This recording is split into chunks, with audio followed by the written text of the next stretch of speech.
जब तक हमें कोई गाइडेंस नहीं मिलता है ध्यान कैसे करें और सही गाइडेंस होना है। ధ్యానం ఎలా చేయాలి అనే విషయంలో మనకు సరి అయిన మార్గనిర్దేశం ఉండాలి. తద్వారా మనకు సమాధి స్థితి లభిస్తుంది. నా 12 వయసులో నేను ధ్యానం ఎలా చేసేవాడినంటే, అప్పట్లో స్వామి వివేకానంద, శ్రీ రామకృష్ణ పరమహంసల సందేశాలు చదివి, వాటి ప్రభావానికి లోనై నేను కూడా ధ్యానించాలని నిర్ణయించుకొని చేయసాగాను. అప్పుడప్పుడు చేస్తుండేవాడిని, అప్పుడప్పుడు చేసేవాడిని కాదు. డిగ్రీ చదువులకు వచ్చే వరకు అలా చేస్తూనే ఉండేవాడిని. ఇంత క్రమంగా చేసేవాడిని కాదు. ఎందుకంటే ధ్యానం ద్వారా అంతరంగంలో రావలసిన సమాధి స్థితి వచ్చేది కాదు.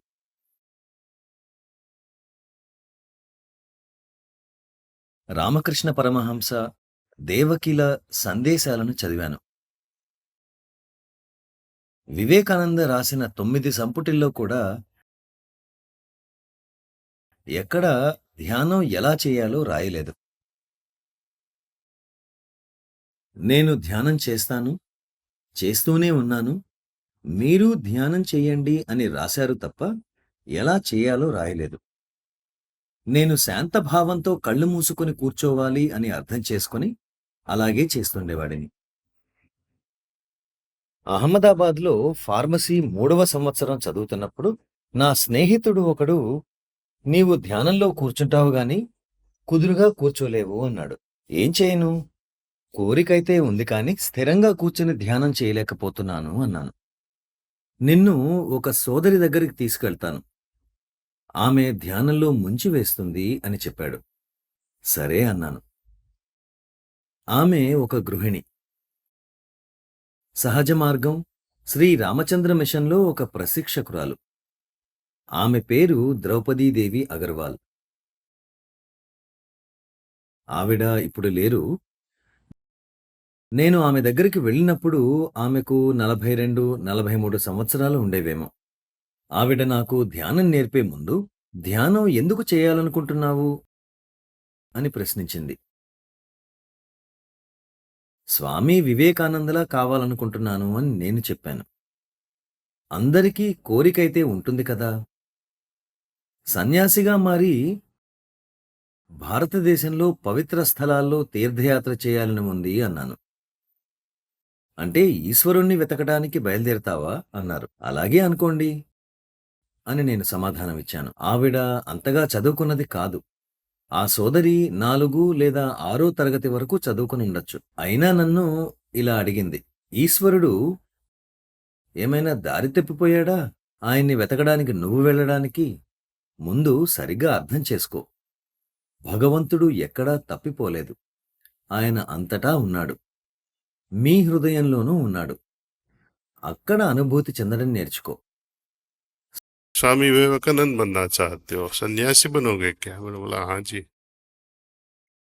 तो उन्होंने बोला भगवान क्या बेवकूफ था? స్వామి వివేకానందలా అవుదాం అనుకుంటున్నావా? సన్యాసి అవుతావా? స్త్రీ పురుషులిద్దరిలో ఎవరో ఒక్కరే సరిపోతే భగవంతుడు ఇద్దరినీ సృష్టించడానికి ఏమైనా మూర్ఖుడా అంది. నేను పడిపోయాను. ఆమె తర్కం చాలా శక్తివంతమైంది. ఆమె నాతో ఇలా చేయాలి, ధ్యానంలో కూర్చో, నేను నీకు ప్రాణాహుతి ప్రసారం చేస్తాను అని చెప్పింది. ఇప్పుడు మనం అలాగే చేస్తాము. ध्यान कैसे करना है वो भी बताएंगे आप, जो मुझे उन्होंने बताया सेम मेथड। और इतना ही फर्क है, प्राणाहुति का प्रवाह से हम ध्यानमयी हो जाते हैं, समाधिवस्थ हो जाते हैं। సరిగ్గా ఆమె చెప్పిన పద్ధతినే నేను ఇక్కడ మీకు చెప్తాను. ప్రాణాహుతి ప్రసారంతో మనం సమాధి వంటి స్థితిని పొందుతాము. ఎవరికైతే ధ్యానం పట్ల ఆసక్తి ఉండి ముందుకు వెళ్ళాలనుకునే వారు ఇక్కడ ఉన్న మా వాలంటీర్ల ద్వారా ప్రశిక్షకులను కలిసి ఎలా ధ్యానం చేయాలో వారి నుండి తెలుసుకోండి. ప్రాణాహుతి ప్రసారం కారణంగా ఆలోచనల తుఫాను వస్తుంది, తరువాత శాంతిస్తుంది.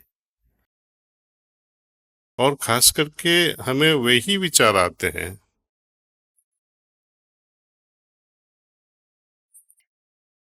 कि जो काम हमने ठीक से नहीं किया हो, कोई काम में गड़बड़ी की हो, कोई काम अधूरा रह गया हो। ముఖ్యంగా ఎలాంటి ఆలోచనలు వస్తాయంటే, ఏ పనైతే మనం సరిగ్గా చేయలేదో, ఏ పనిలో గందరగోళం చేశామో, ఏ పని ఇంకా చేయకుండా మిగిలి ఉందో, మనమేం చెప్పాలో అరకొరగా చెప్పేశామో, అలా పూర్తవని పనుల గురించి ఆలోచనలు వస్తాయి. ముఖ్యంగా చూడండి, ఈ పని నేను పూర్తి చేయాలి కానీ చేయలేకపోయాను. నేను తప్పుగా మాట్లాడాను కాబట్టి వారికి క్షమాపణ చెప్పాలి వంటి విషయాలన్నీ ధ్యానంలో గుర్తుకొస్తూ ఉంటాయి. ధ్యానం చేస్తుంటే నా ముఖం నా ముందే కనిపిస్తూ ఉండి, నీవెంత మూర్ఖుడివి అని గుర్తు చేస్తున్నట్లుగా ఉంటుంది. గోడ మీద ఉన్న అద్దమా, ఈ ప్రపంచంలో ఎవరందంగా ఉన్నారు అని ప్రశ్నించినట్లుగా ఉంటుంది. అప్పుడామె అద్దాన్ని పగలగొట్టేస్తుంది. అలా మనం కూడా ధ్యానం చేయడం ఆపేస్తాం. మనల్ని మనం చూసుకోవడానికి ఇష్టపడము. మంచి ఆలోచనలు వస్తే, నీవు చాలా మంచివాడివి అనే ఆలోచనలు వస్తుంటే సంతోషంగా ధ్యానం చేస్తాము. అది కూడా వ్యర్థమైన పనే. మంచి ఆలోచనలు గాని, చెడు ఆలోచనలు గాని, మనం ఈ ఆలోచన నుండి దూరంగా వెళ్ళాలి. ధ్యానం ద్వారా ఆలోచనలను అధిగమించి మన స్థితి ముందుకు వెళ్ళాలి. మనసును అధిగమించి ముందుకు వెళ్ళాలి. మనసును వదిలేసి అని అంటే, మనసును ఉపయోగించకూడదని అర్థం కాదు. అది మన చిత్తం, మన చైతన్యం యొక్క వికాసం. ధ్యానం యొక్క ఉద్దేశం అదే. ధ్యానం కారణంగా చైతన్యంలో పరిణామం చెందితే మన మనసు కూడా పరిణామం చెందుతుంది. మనసు యొక్క పని ఆలోచించడం. ప్రాథమికమైన పని ఆలోచించడమే కాని, అది మార్పు చెందడం ద్వారా హృదయంలో అనుభూతి చెందుతాము. ఉదాహరణకు, మీ మనవడు లేదా మనవరాలి పెళ్లి విషయంలో లేదా మీ విషయంలో ఏదైనా ప్రపోజల్ వచ్చినప్పుడు నిర్ణయం ఎలా తీసుకుంటారు?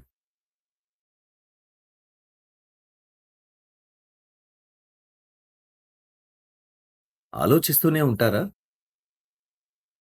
దాని బదులు హృదయాన్ని ఉపయోగించినట్లయితే నిర్ణయం ఒక క్షణంలో త్వరగా తీసుకోగలుగుతారు. మనసును ఉపయోగిస్తే సరిగ్గా నిర్ణయం తీసుకోలేము. వాళ్ళు ఎంత డబ్బు సంపాదిస్తారు?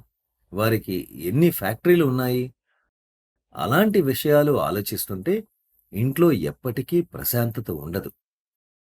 ఎందుకంటే మీరు ప్రారంభించడమే తప్పుగా మొదలుపెట్టారు. స్వార్థం.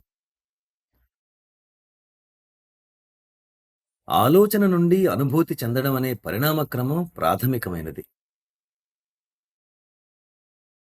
ధ్యానంలో మొట్టమొదట జరిగేది అదే.